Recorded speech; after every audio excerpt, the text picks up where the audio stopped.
क्या आप जानते हैं कि इंजेन्यूटी हेलीकॉप्टर को मंगल ग्रह पर अपनी पहली उड़ान भरे हुए 1 साल से भी ज्यादा का समय हो गया है। आज 29 जून को इसे मंगल ग्रह पर 437 दिन हो चुके हैं। एक मिशन जो केवल 1 महीने कुछ दिनों तक चलने वाला था और अनुमान लगाया गया था कि ये केवल 5 बार उड़ान भर पाएगा। फिर भी ये मंगल ग्रह पर 28 बार उड़ान भरने में सफल रहा, लगभग 7 किलोमीटर की दूरी तय की और 54 मिनट के लिए हवा में रहा।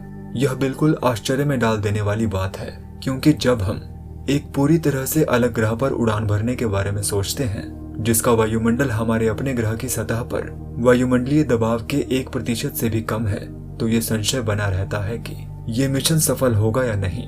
लेकिन ये मिशन सफल हुआ और इसने 1 वर्ष से भी अधिक समय तक वास्तव में अच्छा काम किया है। हालांकि अब यह पहली समस्या सामने आई है। आज इस वीडियो में हम इंजेन्यूटी की मंगल ग्रह पर उपलब्धियों के साथ साथ उन समस्याओं के बारे में बात करेंगे जिनका यह सामना कर रहा है। इसमें वो समस्या भी शामिल है जो ऑफिशियली इस प्रोजेक्ट को खत्म कर सकती है। हालांकि अभी संभावना यही है कि ऐसा कुछ नहीं होगा, लेकिन शायद अगले कुछ महीनों में हो सकता है। इंजेन्यूटी ने ये समस्याएं मई की शुरुआत में अनुभव करना शुरू कर दी थी। 3 मई और 4 मई को लगभग 2 दिनों के लिए इंजेन्यूटी टीम ने इस प्रोब से संपर्क खो दिया। वे अभी तक पूरी तरह से निश्चित नहीं हैं, लेकिन उन्हें लगता है कि यह बैटरी की वजह से था।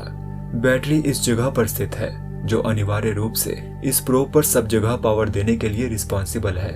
रिसर्चर्स को लगता है कि ऐसा इसलिए है क्योंकि ये ठीक से चार्ज नहीं हो पा रहा है और ये समस्या पैदा कर सकता है क्योंकि मंगल ग्रह की सर्दियां आ रही हैं, जिससे सतह पर चीजें थोड़ी ज्यादा कठिन हो जाती हैं। और अभी प्रोब के लिए सबसे बड़ी चुनौती ठंड के महीनों में सरवाइव करने की कोशिश करना है, जब तापमान 0 से -125 डिग्री सेल्सियस या लगभग 0 से -200 डिग्री फ़ारेनहाइट तक हो जाता है। सबसे बड़ी चुनौती सब कुछ अंदर से गर्म रखना है और यहाँ की सतह पर मौजूद तापमान के कारण कुछ वैज्ञानिकों ने यहाँ तक सुझाव दिया है कि इस प्रोब को हाइबरनेशन मोड पर डाल देना चाहिए ताकि अंदर की गर्मी को बनाए रखना थोड़ा आसान हो सके। लेकिन इस विशेष प्रोब के लिए बिजली का उत्पादन वास्तव में एक समस्या बन गया है और आप देख भी सकते हैं कि क्यों। जैसे इनसाइट प्रोब के साथ हुआ, धीरे धीरे धूल की परत इनसाइट पर जमती गई और यही कारण है कि मिशन को समाप्त करना पड़ा। और इसलिए कुछ ऐसा ही अब हेलीकॉप्टर के साथ हो रहा है। इस फैक्ट के बावजूद कि यह एक हेलीकॉप्टर है जहां चीजें घूमती रहती हैं, फिर भी धूल की परत उस पॉइंट तक जमा हो जाती है जहां अब यह प्रोब को खतरे में डाल सकता है। और यह पूरी तरह से जज़ेरो क्रेटर के अंदर मंगल के इस विशेष क्षेत्र में मौजूद स्थितियों के कारण है। पता चला है कि ये क्रेटर बेहद हवा वाला है और इसमें हर समय कई अलग अलग हवा के तूफान आते रहते हैं। परसेवरेंस रोवर जो न्यूक्लियर पावर के उपयोग से संचालित होता है और सौर ऊर्जा पर निर्भर नहीं है, कि हाल ही में भेजी गई तस्वीरों में से एक में कई धूल के तूफानों का पता चला है जिन्हें आप यहाँ देख सकते हैं। ऐसा प्रतीत होता है कि ये तूफान यहाँ अक्सर आते हैं। ये पहले से जांचे गए दूसरे स्थानों की तुलना में बहुत ज्यादा शक्तिशाली प्रतीत होते हैं और ये वास्तव में दिन में कम से कम 4 बार होता है। और इसलिए इन बहुत ही सामान्य धूल भरी आंधियों के कारण इनमें से अधिकांश धूल उड़कर विभिन्न सतहों पर जमा हो जाती है। और सिद्धांत रूप में यदि इनमें से एक धूल का तूफान हेलीकॉप्टर के करीब से गुजरता है तो यह वास्तव में सौर पैनल्स पर जमी धूल को भी साफ कर सकता है। उदाहरण के लिए कुछ साल पहले ऐसा स्पिरिट रोवर के साथ हुआ था, लेकिन इंजेन्यूटी के साथ अभी ऐसा नहीं हुआ है और इसलिए धूल जमा होती जा रही है और स्थिति खराब हो रही है। यह पहली समस्या है जिसे प्रोब ने 1 महीने पहले ही अनुभव करना शुरू कर दिया है।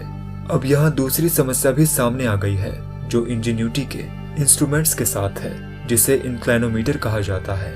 वह उपकरण जो एक्सेलरेशन और 3 डायमेंशंस में ऊपर उठने और उतरने के एंगुलर रेट्स को मेजर करने के लिए जिम्मेदार है। इसी तरह का इंस्ट्रूमेंट हमारे फोन के अंदर भी होता है, जो बेसिकली फोन को यह जानने में मदद करता है कि उसके पास क्या ओरिएंटेशन है। लेकिन सबसे हाल की उड़ान के बाद, यानी 28वीं उड़ान के बाद, इसके नेविगेशन सेंसर ने अचानक काम करना बंद कर दिया। इसलिए कुछ अर्थों में अब इंजेन्यूटी सेंस ऑफ डायरेक्शन खो चुका है। दूसरे शब्दों में कहूँ तो ये अपने खुद के झुकाव और अपने खुद के एक्सेलरेशन को मापने में असमर्थ है। तो क्या इसका ये मतलब है कि इस मिशन के लिए अब गेम ओवर हो चुकी है? नहीं, नासा बहुत होशियार है। इस हेलीकॉप्टर को बहुत सारे रिडंडेंसी सिस्टम्स के साथ बनाया गया है। इसके सॉफ्टवेयर में पहले से ही एक पैच है जो इस समस्या का अनुमान लगा सकता है। ये इंस्ट्रूमेंट अनिवार्य रूप से कई दूसरे इंस्ट्रूमेंट्स को नकली डेटा भेजेगा और दिखावा करेगा कि इंक्लिनोमीटर अभी भी काम कर रहा है। और चूंकि दूसरे इंस्ट्रूमेंट्स अभी भी ठीक हैं, जैसे कि लेजर रेंज फाइंडर जो दूरी को मापता है और नेविगेशन कैमरा जो वास्तविक विजुअल इंफॉर्मेशन का उपयोग करता है ताकि हेलीकॉप्टर को उड़ान भरने के लिए मार्ग दिखाने का प्रयास किया जा सके। थियोरेटिकली अभी भी मिशन में आगे बढ़ना और 29वीं उड़ान का संचालन करना संभव है। हालांकि इस केस में एल्गोरिदम को अभी भी पिच की ऊंचाई और हेलीकॉप्टर की भूमिका के बारे में कुछ जानकारी प्राप्त करने की आवश्यकता है। यही इंक्लिनोमीटर का मुख्य काम है और इसलिए आमतौर पर यह कुछ प्रकार की जानकारी और कुछ प्रकार के डेटा को दूसरे इंस्ट्रूमेंट्स तक भेजता है। लेकिन इस केस में ऐसा लग रहा है कि ये किसी प्रकार का कचरा डेटा भेज रहा है और इसलिए इस समस्या को हल करने के लिए पैच अब कचरा डेटा को नकली डेटा से बदलने जा रहा है। और यह मानते हुए कि हेलीकॉप्टर कोई उल्टी सीधी दिशाओं में मूव नहीं करेगा, इसके लिए पिछली उड़ानों से उपलब्ध डेटा के आधार पर उड़ान भरना और संभवतः सामान्य रूप से उड़ान भरना भी संभव होना चाहिए। और इसलिए कुछ हफ्तों के लिए अब नासा के इंजीनियर यहाँ पृथ्वी पर मॉडल का उपयोग करके विभिन्न पैचेस को अप्लाई करने और टेस्ट करने की कोशिश कर रहे हैं कि क्या वे वास्तव में मंगल ग्रह पर इस मिशन में आगे काम कर पाएंगे। ये तैयारी विशेष रूप से 29वीं उड़ान के लिए है। हम वास्तव में नहीं जानते हैं कि क्या ये अभी काम करने वाला है, लेकिन वैज्ञानिकों को लगता है कि ये हो सकता है। और अगर ऐसा होता है तो एक टूटे हुए इंस्ट्रूमेंट के साथ उड़ान भरने का यह नया रिकॉर्ड होगा। एक हेलीकॉप्टर जो बेहद विपरीत परिस्थितियों में अपनी तय की गई सीमा से आगे निकल गया। एक ऐसा मिशन जो खत्म होना ही नहीं चाहता। इंजीन्यूटी ने अपनी 25वीं उड़ान के दौरान अपने पिछले रिकॉर्ड को भी पीछे छोड़ दिया है। इसने लगभग 5.5 मीटर प्रति सेकंड की गति से 708 मीटर से ज्यादा की उड़ान भरने का रिकॉर्ड बनाया। और इससे पिछली उड़ान यानी 24वीं उड़ान के दौरान इंजीनियर्स ने यह भी महसूस किया कि अब रोटर्स को उतनी तेजी से घुमाने की जरूरत नहीं है, क्योंकि मंगल ग्रह की हवा की डेंसिटी बढ़ गई है।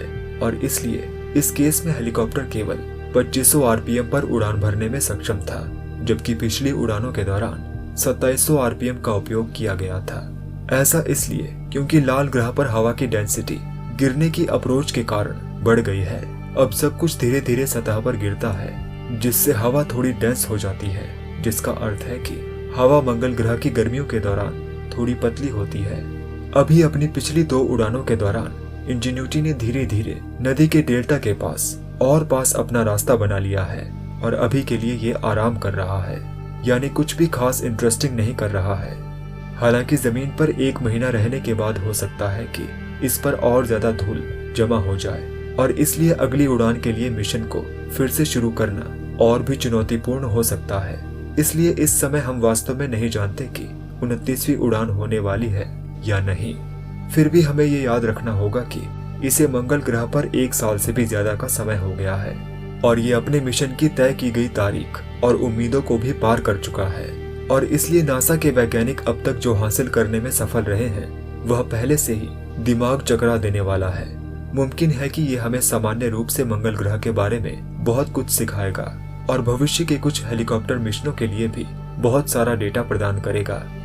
लेकिन मुझे लगता है कि अभी अगर ये मिशन समाप्त हो जाता है तो इसका मतलब है कि सारा ध्यान परसेवरेंस रोवर पर होगा, जो वास्तव में पहले से ही मार्स पर खोजबीन कर रहा है।